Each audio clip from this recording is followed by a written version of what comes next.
I hope that they realize where it should be, and they usually do. Yeah, I let once it goes to mastering, I'm kind of hands off. Like I'll hear it, but unless there's something wrong with it, I'm not going to really chime in. Or if somebody asks, I'll let them know. But at that point, it's between the artist and the mastering engineer, I think. But Yeah. I'm always willing to give my input, and I love hearing it. But as long as they're not ruining it, it's all good, Yeah. So cool. Like, do you get excited when I guess you get really excited when you open the master. It's like, what do they do with this? Yeah.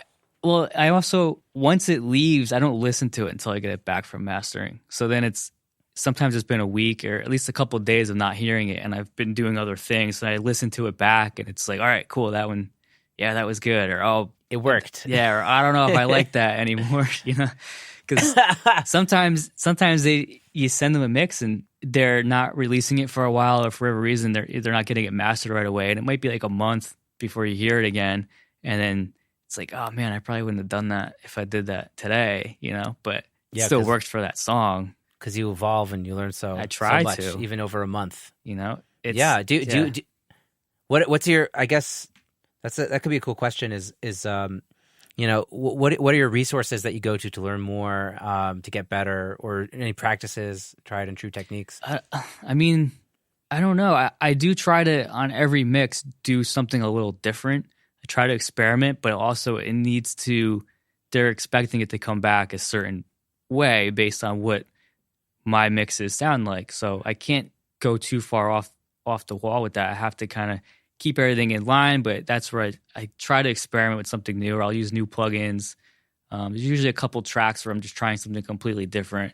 And if I end up back at the way I used to do it, then that's fine. But I try to build off of what I do. I try to advance that every time.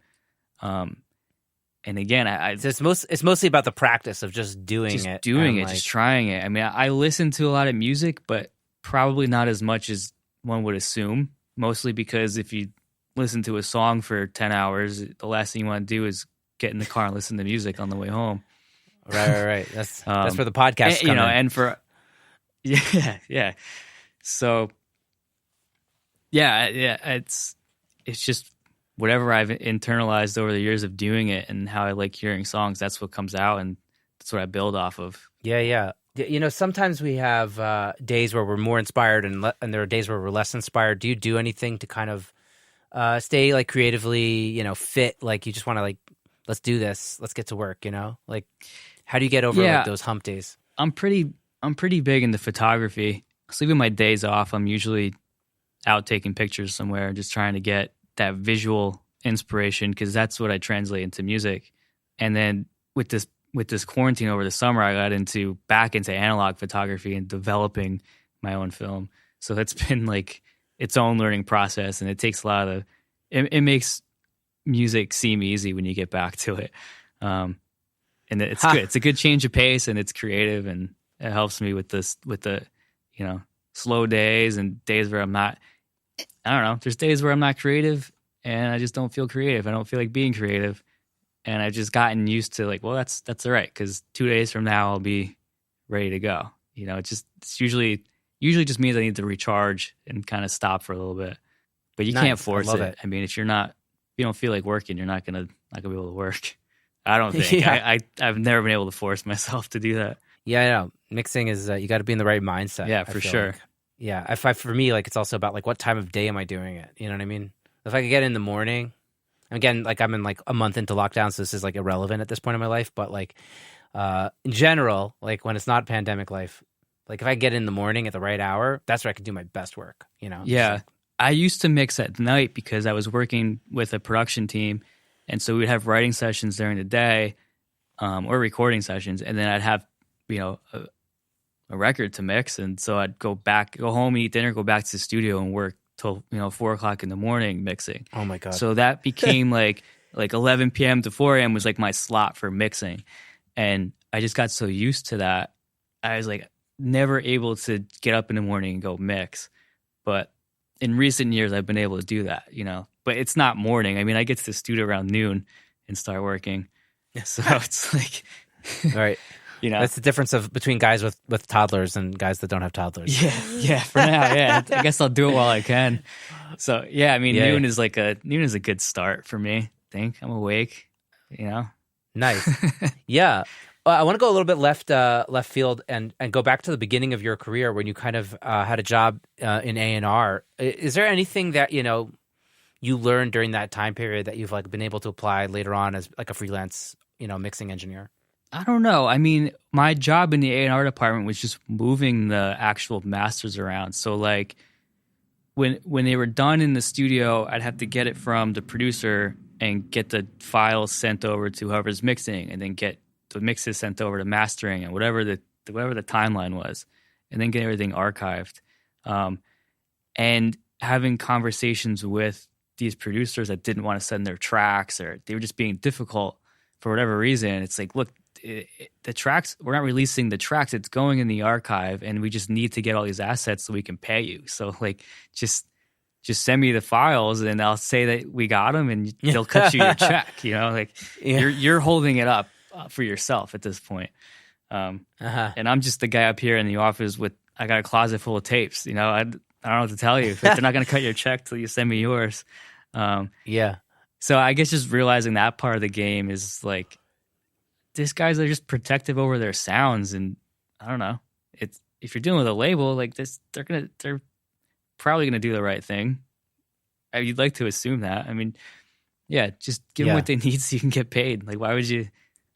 It takes them long enough to pay out anyway. Why would you want to hold it up any longer? It takes them like 3 months just to acknowledge your invoice sometimes.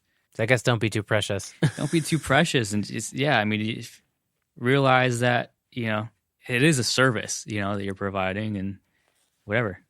So that's their requirements. Just, I don't know. Yeah, and then just the work ethic of all that.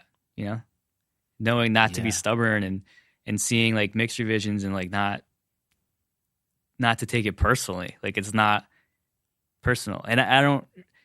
When I mix now, it's like, it's still coming from me, but I realize it's not my song, but it's me. Like let me do my thing to it, and it's cool that the artist has even sent it to me to let me mess with it, in some way. So I try to keep them true to what the songs are, and I guess it's me doing it, but I feel like I'm somewhat irrelevant in that process. Like, the song comes to me, and it's just getting polished up to where it needs to be, where it wants to be.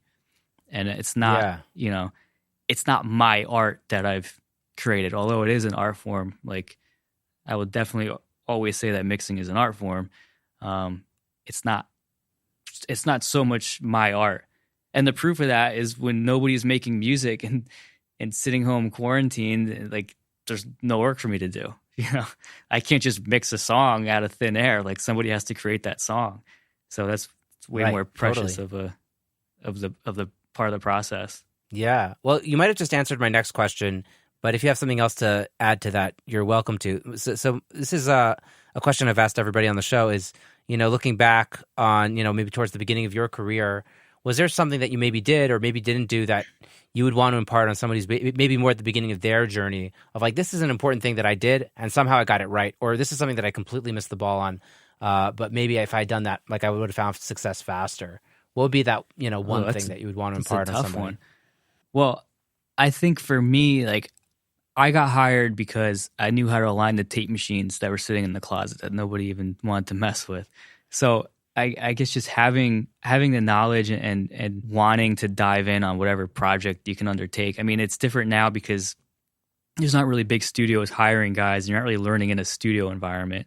Right. But just learn everything you can. And I mean, you have to dive into it. Like, that's what worked for me. Like, I didn't hang out on the weekends a lot in my 20s because I was working, I was always working towards this, and I'm still working towards something else. This is just, I mean, you're catching me not even halfway in this process. I'm still trying to get somewhere here, but this is the thing, like, just putting yourself into it. That's awesome, dude. Well, I wish you the best of luck. I mean, you've already done some amazing stuff, and I'm sure it's gonna keep growing. So thank you. We're trying. Yeah, totally. Joe, how can the audience find you on the internet?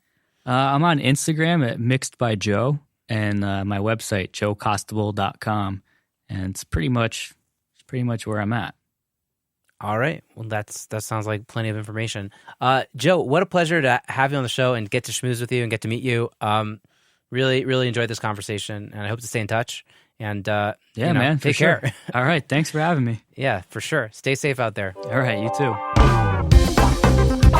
Thank you so much for listening to this episode of Secret Sonics. I hope you enjoyed my conversation with Joe as much as I did. If you enjoyed this episode or any of our other episodes, I'd super appreciate it if you would go to Apple Podcasts and leave us a rating and review. It really helps the show. And if you could share this episode or your favorite episode with a friend or two, that would also really help the show move forward. In addition to that, you can find us on social media. Just search for Secret Sonics. We're on Facebook. We're on Instagram. And you can email me at secretsonics@gmail.com if you have any comments, feedback, guests you might want to recommend, anything like that. So that's about it for now. Until next time, I hope you guys have a great week. Stay safe out there and dig in. Bye-bye.